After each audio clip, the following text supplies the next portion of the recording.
Welcome back, everybody. Today we're going deep on something a lot of you have been asking about, retraining your brain Yeah. for success and positivity. And you guys sent in some really interesting stuff from a book called How to Retrain Your Brain for Success and Positivity. I'm really excited to dive in. It's a good one. Yeah. Yeah, a lot of people struggle with this idea of we all have that inner voice. Right. Those mental scripts that we kind of play out in our heads. Totally. And sometimes it's like, you're giving yourself a pep talk. Yeah. And sometimes it's like you have this inner critic who's just like beating you up. Right. And I think what I found really fascinating about what you sent over is that they highlight some specific negative thought patterns Yes. that we all kind of fall into, and they call them cognitive distortions. Yeah. It's like mental traps. It is. And they're so insidious because they trick us into believing things that might not even be true. Right. And one that I thought was really interesting was this idea of filtering where, you give a presentation and 20 people are like, that was great. Right. But there's that one person in the back who's like, Yeah. not really giving you much, and you just focus on that one person. Totally. But how do you balance that with being self-aware and knowing that there's always room for improvement? Right. Like, how do you take in constructive criticism but not let it completely derail you? Yeah, and that's the kind of nuance here, is that filtering is when you completely disregard all the positive. Got it. And you only focus on the negative. So it's that complete 180 where Okay. that one data point doesn't tell the whole story. So it's like our brain is kind of tricking us into focusing on the negative. Yeah. So what are some of the other distortions that we should be on the lookout for?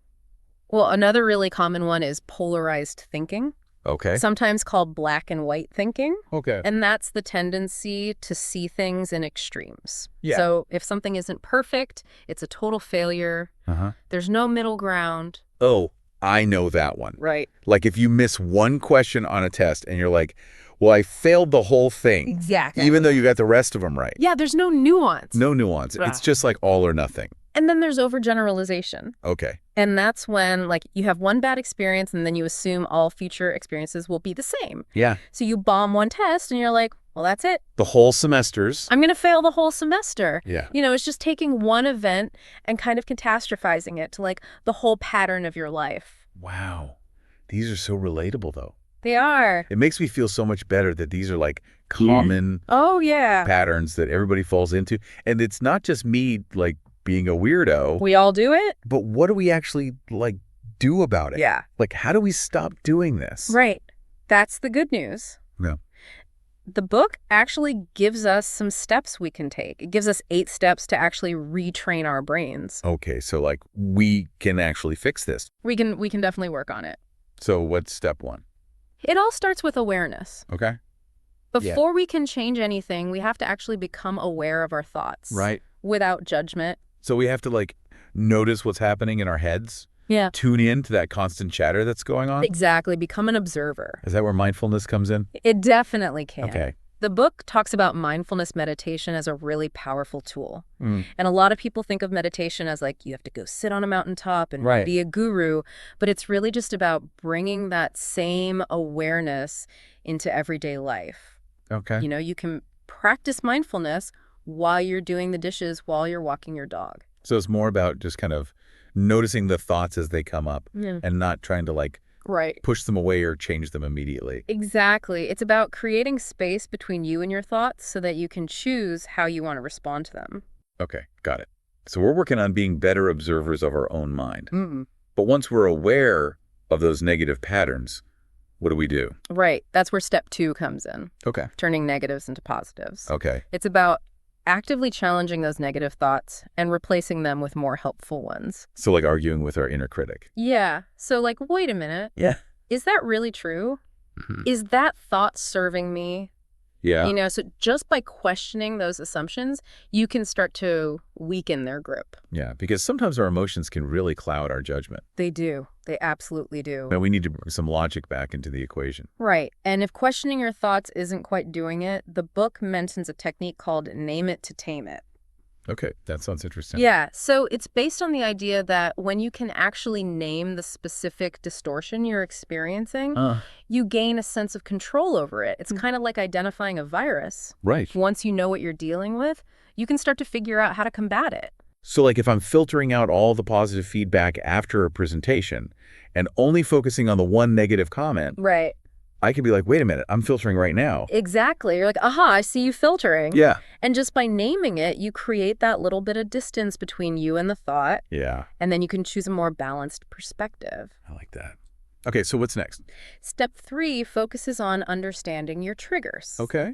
So what are the specific situations, people, or even places that tend to set off those negative thought spirals for you? So like what are the things that really push your buttons? Exactly. That get you like spiraling into negativity? Right. Like for some people, it might be public speaking. Yeah. Or work deadlines. For others, it might be a specific person. Right. Or even a certain type of social interaction. Totally. Makes sense. So once we know what those triggers are, what do we do? Well, the book suggests 2 main ways to deal with triggers. Okay. Adapt the situation if you can, or adapt your thinking. Okay, so if I know that networking events always make me super anxious, maybe I try to go to smaller gatherings. Right. Or maybe I bring a friend with me for support. Exactly. Or if a particular person just, always seems to trigger negative self-talk for you, Yeah. maybe you limit your interactions with that person. Right. Or, find ways to manage your emotional response. So you're either changing the situation or changing how you react to it. Exactly. Got it. What about adapting our thinking, though?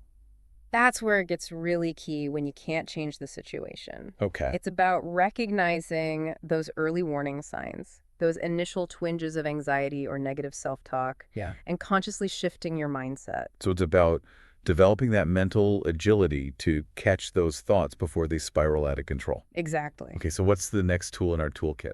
Step number 4 is all about creating a personal mantra. Ooh, I love mantras. It's like having your own personal hype squad in your head. It is. It totally is. So what makes a good mantra, though? The key is to choose a phrase that really resonates with you and reflects what you want to cultivate in your life. Okay. Something short, memorable, empowering. Yeah. The book gave some examples like, I am enough, or I can handle this. Yeah. Those are good ones. Those are great starting points. Yeah. But it's really about finding what speaks to you personally. Yeah. Maybe it's a quote, a lyric from a song, or even a phrase you come up with yourself. I'm already starting to brainstorm. Okay. What's next? Step number 5 is all about practicing daily gratitude. Okay. It's about shifting our focus from what we lack to what we already have. It's so easy to get caught up in focusing on the negative. It is. Like what's wrong instead of what's right. Right, because our brains have that negativity bias. Right. Right. But how do we actually cultivate more gratitude? Yeah. Does it really make a difference? It can make a huge difference. Studies have shown that gratitude can actually boost our happiness and well-being. The book recommends keeping a gratitude journal. Just write down a few things you're grateful for each day. Yeah. No matter how small. I love that. It's like training our brains to look for the positive Exactly. instead of automatically going to the negative. And another powerful way to practice gratitude is to express it to others. Okay. Whether it's writing a thank you note, telling a loved one how much you appreciate them, or even just smiling at a stranger. Yeah. Those small acts of kindness can ripple outward and create a more positive atmosphere for everyone. This reminds me of the saying, what you focus on expands. I love that.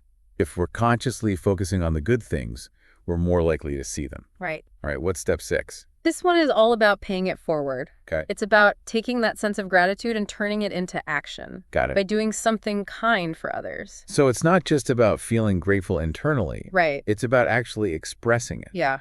But don't we already have enough to do? Yeah. Like, do we really need to add acts of kindness to our to-do list? I hear you.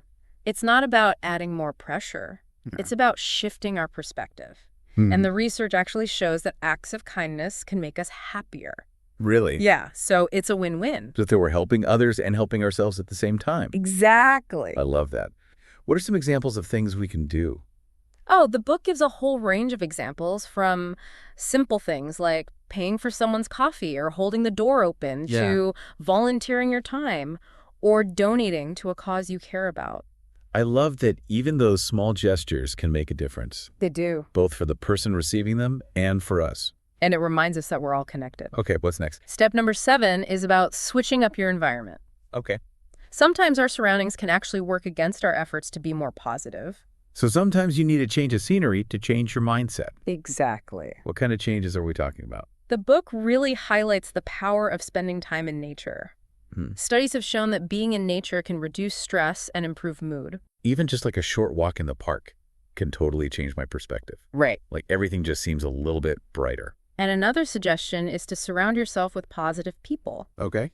We've all experienced those energy vampires who just drain us with their negativity. Right. It's important to cultivate relationships with people who lift you up and inspire you. It makes me think about the people I spend time with. Yeah. And do they bring me energy or do they take it away? That's a great question. Okay, so we've reached the final step in our 8-step program to retrain our brains. We have. What's the grand finale? The 8th and final step is all about developing a morning routine. Okay, so how we start our day can really impact our mindset for the rest of the day. Absolutely. I've always been more of a night owl, but I'm interested to hear more about this.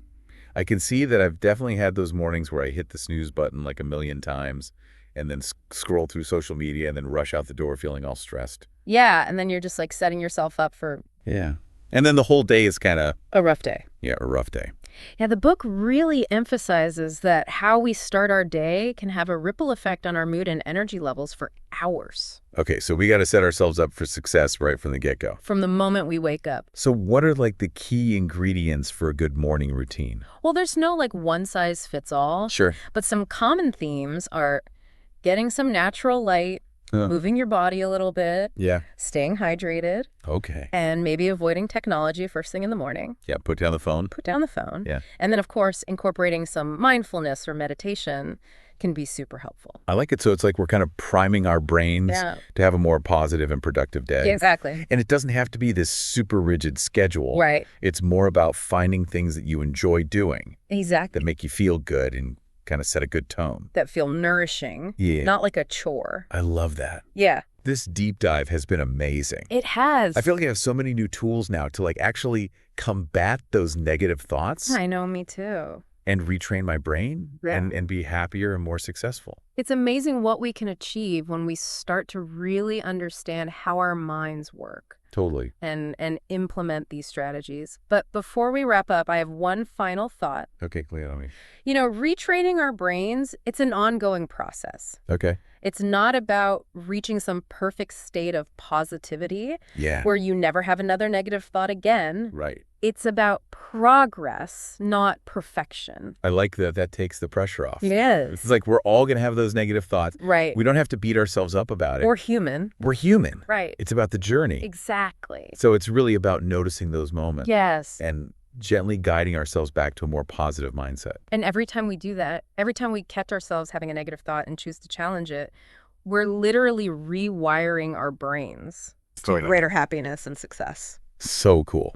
I love this episode. And to all of our listeners out there, we want to hear from you. What's one thing from this deep dive that you're going to try? Share your thoughts and experiences with us on social media. We love hearing from you guys. And until next time, keep those brains retraining for awesome.